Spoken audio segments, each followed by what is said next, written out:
National Conference held on socio-economic situation.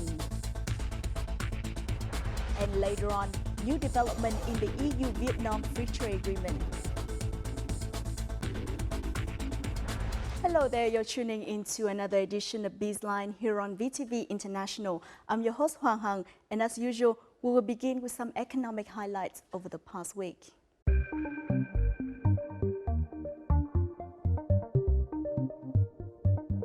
Ministries and locality must come up with solutions in order to control inflation, maintain high economic growth, and address urgent social issues.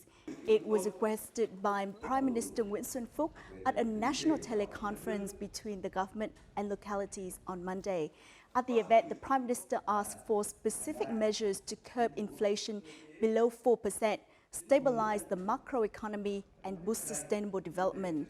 He also stressed the need to achieve the growth of 6.53% in the third quarter and 6.36% in the fourth quarter of this year in order to fulfill the target of the whole year.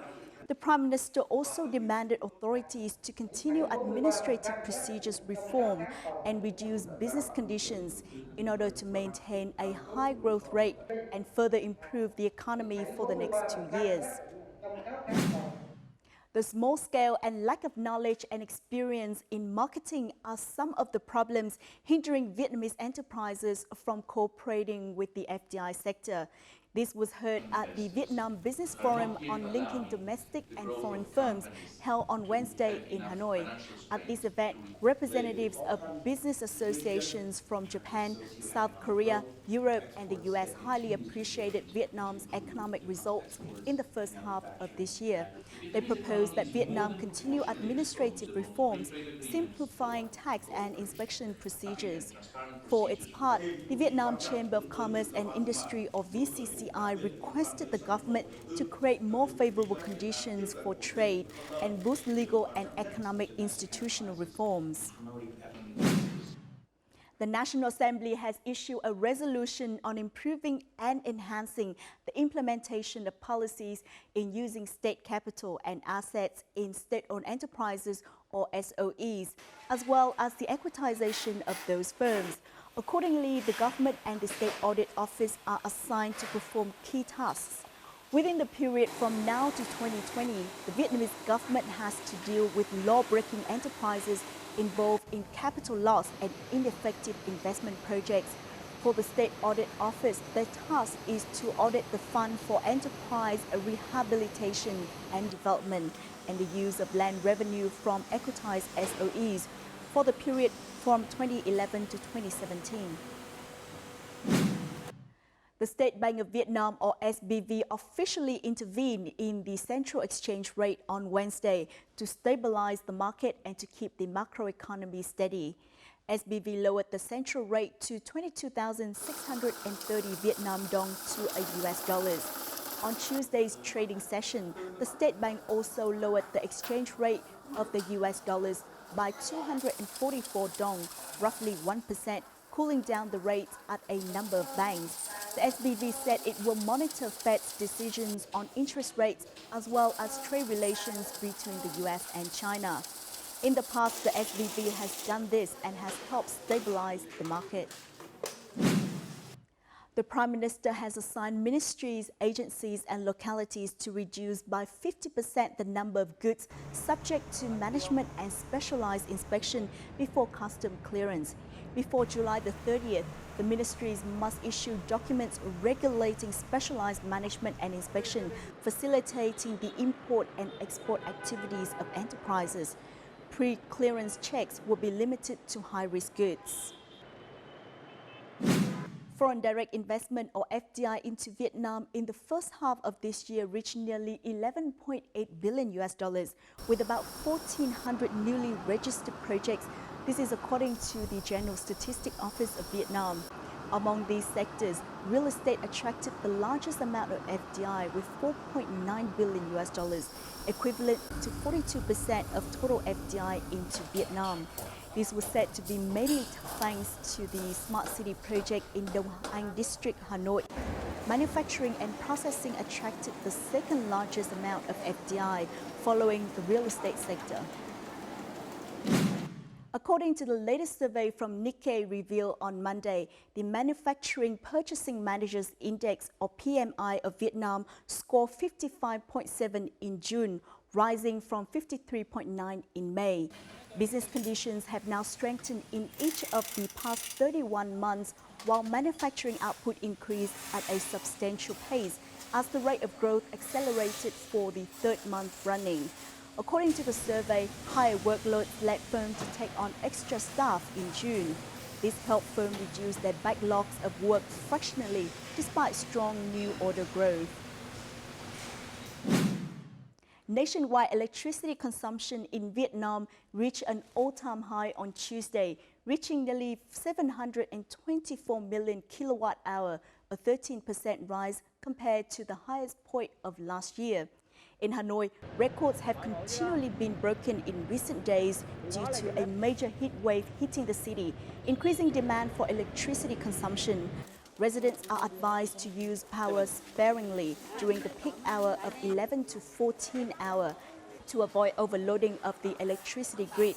Meanwhile, power providers will work to ensure electricity is provided without interruption. Those are some economic highlights over the past week. Up next in our crosstalk, we will take a look at the latest progress in the EU-Vietnam Free Trade Agreement.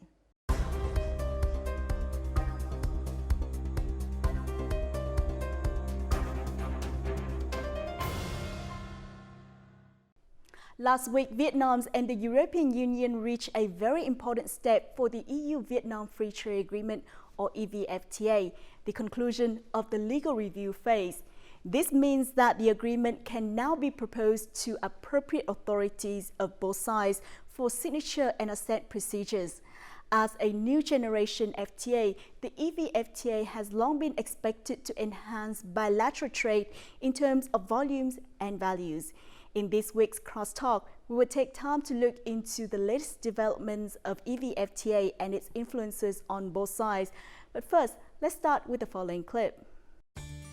Negotiation of the EU-Vietnam Free Trade Agreement, or EVFTA, concluded in late 2015, opening great opportunities for Vietnamese enterprises to enter a market with high-quality standards and incomes. On June 25th, Vietnam and the EU officially ended the legal review phase of the EVFTA, paving the way for signature and ratification. The EU is the third largest trade partner and one of the two biggest import markets of Vietnam, with bilateral trade turnover reaching $50.4 billion in 2017. Cả hai phía cũng đã trao đổi và thống nhất về một cái nguyên tắc chung về cái lộ trình để phấn đấu để từ nay đến cuối năm hoàn tất các cái công tác về kỹ thuật, dịch thuật, rồi rà soát pháp lý để phục vụ cho cái việc ký kết hiệp định dự kiến vào cuối năm 2018 và sau đó là cái quá trình là phê chuẩn hiệp định vào trong cái đầu năm 2019. With the EVFTA, Vietnam has made a step towards diversifying trade and investment partners and markets for export-import, as well as avoiding dependence on a specific region. At least 90% of tariffs on Vietnamese exports to the EU will be cut. Vietnamese firms will have chances to further penetrate the EU with garments, textiles, footwear, and agro products enjoying the most benefits. Otherwise, EVFTA will also create new incentives and spaces for EU enterprises that are interested in investing in Vietnam, especially in industrial and service sectors. At the same time, more high-quality imports from the EU to Vietnam are also expected. This FTA is also expected to have positive impacts on institutional reforms and business environment improvement in Vietnam. We invited to our studio today Mr. Nicolas Audier, co-chairman of the European Chamber of Commerce in Vietnam. Well, thank you so much for joining us. Thank you very much. First off, can you tell us the significance of the conclusion of the EVFTA's legal review phase? The end of the negotiation was 2 years ago, and both parties, Europe and Vietnam, has to review some legal issue on each of the components of the free trade agreement. So just to make it consistent with other international agreements that EU could have adopted of Vietnam, So it took some time, it took some years actually to get all of that. But so as of Monday, each party, Europe and Vietnam, has agreed that it's the end of what we call the legal scrubbing of the free trade agreement. Mm-hmm. So now the agreement is more or less ready to be translated into 22 languages in Europe, because we have 22 official languages in Europe. And then the agreement shall be presented to the European Council for signature, and then to the ratification of the Parliament in March 2019. So the end of legal scrubbing means the end of the technical discussion on the free trade agreement.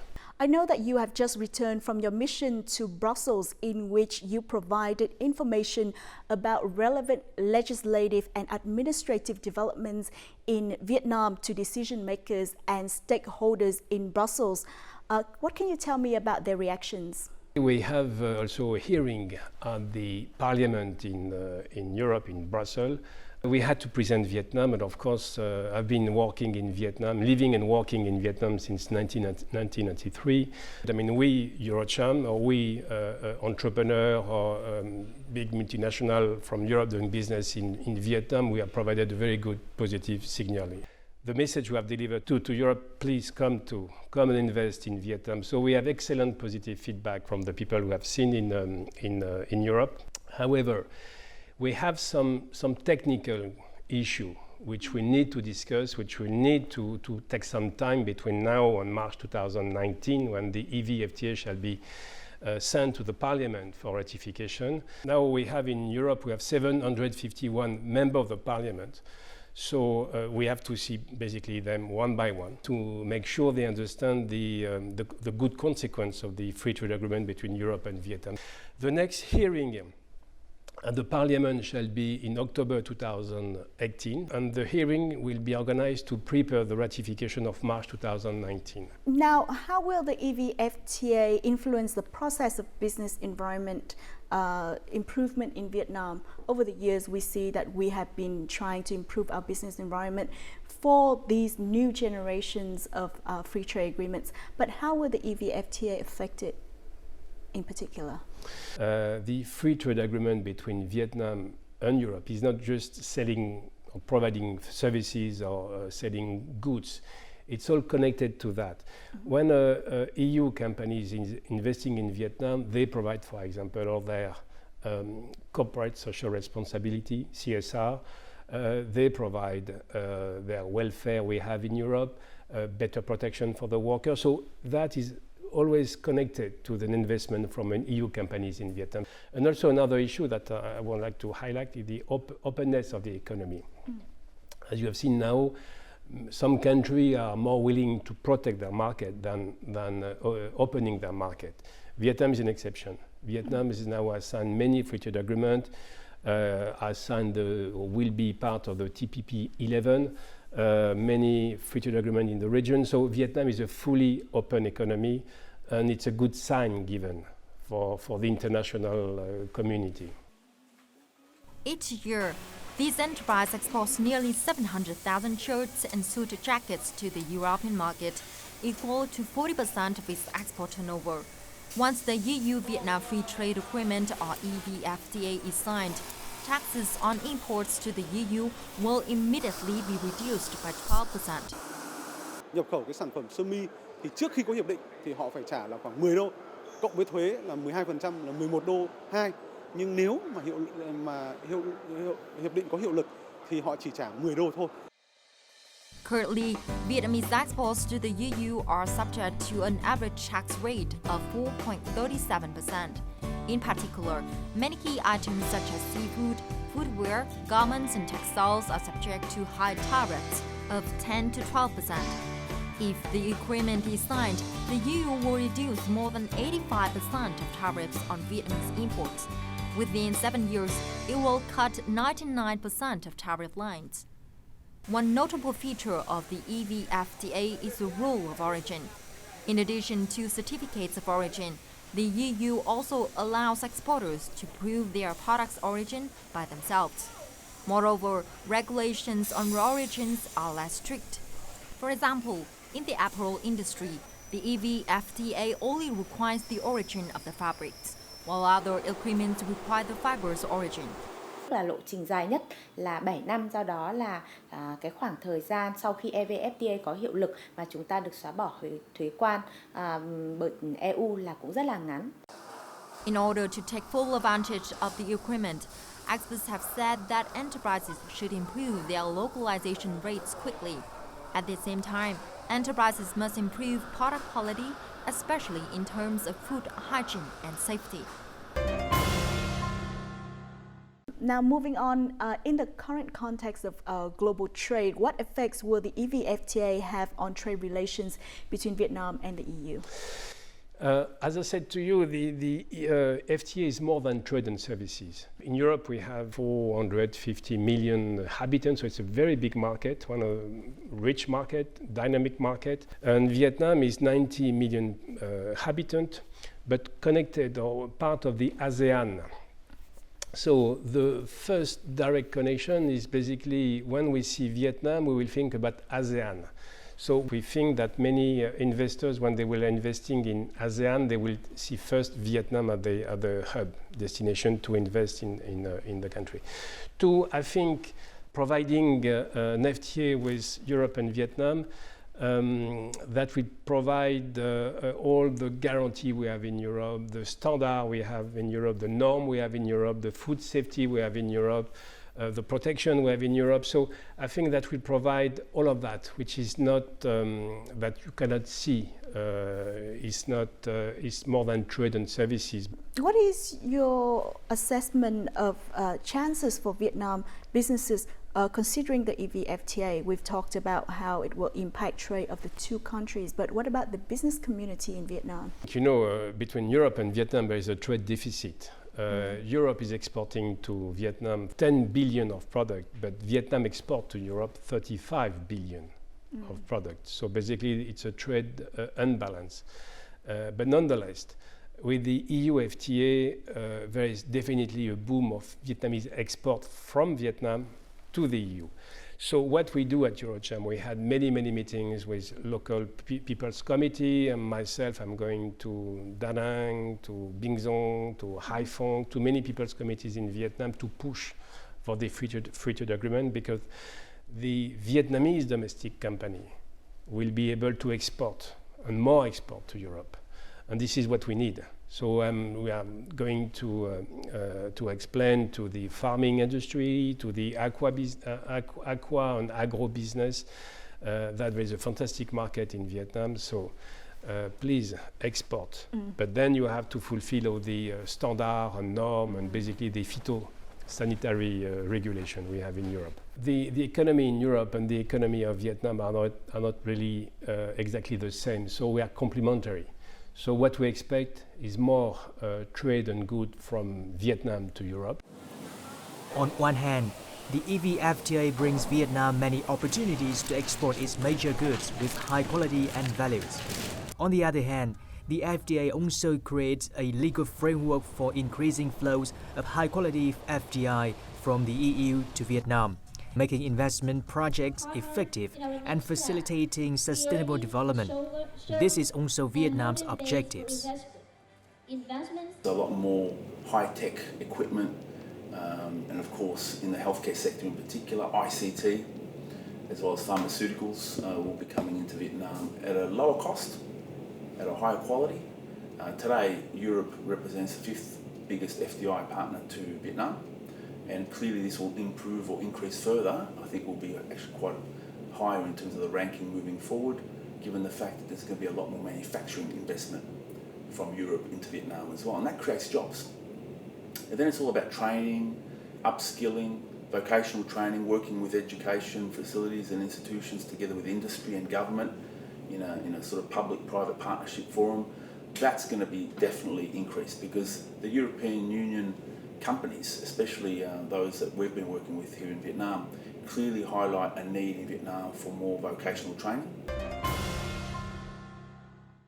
What are the views of the European business community in Vietnam on the EVFTA? The view, of course, is extremely positive on Vietnam. We have, as you know, at Eurocham, we have 1,000 members. And many of our members are in Vietnam since basically the open door policy. So the confidence of EU enterprise in Vietnam is fantastic. They are continuing to invest, continuing to buy. As you know, the EU is one of the top investors in Vietnam. Eurocham, we are of course very convinced of the interest of the free trade agreement, and it's excellent document, excellent agreement, and they have a positive impact on the relationship between Vietnam and Europe and Vietnam. So of course we are pushing. As a very active organization in Vietnam, what have Eurochams and European businesses done to accelerate the ratification of this agreement? Eurocham has been involved right at the beginning of the negotiation between Vietnam and Europe on the free trade agreement. We have been working with all our sector committees, so we have 16 sector committees to ensure that we give to the negotiators in Vietnam and Europe the real understanding of the way we are doing business in Vietnam. So we are very comfortable with what has been negotiated between the two parties, Europe and Vietnam, because that answer many of the questions we had on the field. The next approval will be the European Council, which has to approve, but have some discussion before leaving Brussels. And I understand that will be approved by the European Council. So that is fine. Then we have the ratification by the Parliament, and that is more complicated. And this is why last week we went to Brussels. We had this hearing at the Parliament. So then we cannot. Then we have some agenda for which we don't have any control. The only thing we can do at this stage is to push, to accelerate, but then the timing, the agenda is up to the Parliament to decide. The only thing we want to make sure that the FTA will be sent to the Parliament for ratification before the election of 2019. Following its new regulations, the EU proposed the separation of content related to investment protection and investor state dispute settlement, or ISDS, into a separate deal called the Investment Protection Agreement, or IPA. On June the 25th, the EU and Vietnam had completed all content in preparation for the signing and ratification of the IPA, along with a finalized legal review process for the EVFTA. According to the Ministry of Industry and Trade, the IPA is a complicated agreement, so discussing its contents took a long time. Meanwhile, European Commissioner for Trade Cecilia Malmström said this IPA is a big opportunity for European exporters because Vietnam is one of the fastest growing nations in ASEAN and a potential market for high quality products from the EU. The Investment Protection Agreement, or IPA, between Vietnam and EU has also been agreed by officials of two sides. What are the most notable points of IPA? Okay, the main element of the IPA, Investment Protection Agreement, is the dispute settlement mechanism. Now, when the European companies or Vietnamese company has an issue in Europe, or European company has an issue in Vietnam with the government, with the state-owned enterprise, you have what we call the bilateral investment treaty, which could be or could make the state of Vietnam or the state of one of these 28 countries in Europe liable, responsible. That is what we have now. But with the FTA, with the IPA, now we shall have a special court, which shall be organized between Vietnam and Europe, with judges from Vietnam, from Europe, and from third parties. Many investors in Europe are very comfortable with that. Would it bring benefits to both sides, do you think? Yeah, because the same if a Vietnamese enterprise had an issue with one of the states in Europe, they could use this dispute settlement mechanism. That's more into the legal side. What about the benefits for businesses, investors from EU and Vietnam? Again, EU is one of the top investors in Vietnam, and all the time, the question raising from the investing companies is what happened if there is something which happened in Vietnam. What will I do? Will I go to the court system in Vietnam? Will I go to arbitration system? If I have a decision given by an arbitration court, will it be enforceable in Vietnam? So we have many questions about that. The negotiators in Europe and Vietnam has understood the issue.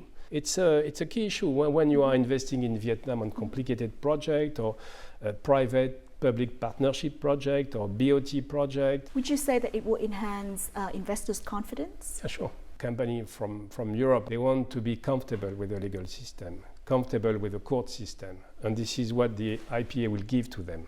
Now, can you share with us the roadmap for the IPA? Will it be concluded and approved along with the EVFTA? Very good question. Actually, the issue started with the Singapore EU FTA. It used to be one single agreement, which include trade and services, and also the IPA. The point is, in Europe, Brussels, the EU Commission, has a competence on all trade, all services of the member state. Mm-hmm. So they have the right to sign, they have the right to discuss, and the right to get it approved by the parliament. But the other IPA, the second part of the agreement, will be subject to the approval of all the parliament of all the member countries of Europe, and that will take some time. Singapore and Europe cut the agreement into two parts, the trade and services and IPA. This is what is happening to Vietnam. So then it takes a long process. So the EVFTA will be hopefully ratified in March 2019, so that will be effective quickly. For the IPA, it will not be effective in 2019, so it takes more time. Right? Okay, well, thank you so much for joining us. Thank you. The EU-Vietnam Free Trade Agreement is said to be one of the most comprehensive and ambitious agreements between the EU and emerging markets. After Singapore, Vietnam is likely to become ASEAN's second country that signs free trade agreement with the EU. The signing, approval and implementation of the EU-Vietnam Free Trade Agreement is seen as both sides' important message of determination in creating an open environment for free flows of trade and investment. Thus, the EVFTA will be even more meaningful in the global context of mounting trade tension and rising protectionism. And that is the end for this edition of BizLine. In the meantime, you can also log on to vtv4.vn, our YouTube channel at VTV4Go for more news and updates. From our team here in Hanoi, thanks for tuning in, and until next time.